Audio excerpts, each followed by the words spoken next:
बच्चा, तुम यहाँ वहाँ इधर उधर क्यों भटकते हो? मेरा हाथ कस के क्यों नहीं पकड़ लेते? जिस प्रकार मैंने तुम्हारा हाथ पकड़ा हुआ है, तुम भी उसी तरह मुझे पकड़ लो। मेरे हाथ को थाम लो, फिर देखना तुम बिल्कुल भी नहीं गिरोगे।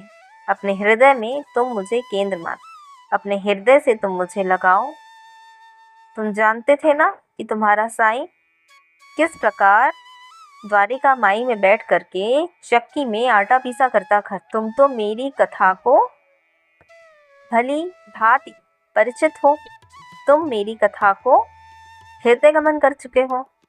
तुम सब कुछ मेरे बारे में जानते हो और तुमने मेरी ये कथा भी सुनी होगी कि मैं जब द्वारिका माई में बैठ करके चक्की में आटा पीसा करता था तो मैंने चक्की को ही केंद्र मान लिया था और उसे ही दृढ़ता से पकड़ लिया था।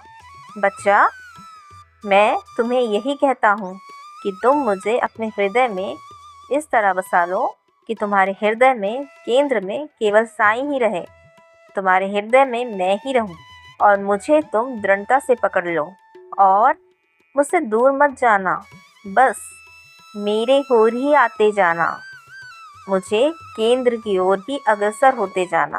तब यह निश्चित हो जाएगा कि तुम इस भवसागर रूपी चक्की से अवश्य ही बच जाओगे। बच्चा, मैं सब कुछ जानता हूँ तुम्हारे बारे में। इस भवसागर में तुम फंसे हुए हो और इस पृथ्वी पर जो भी व्यक्ति जन्म लेता है वह भवसागर रूपी चक्की में ज़रूर पिसता है।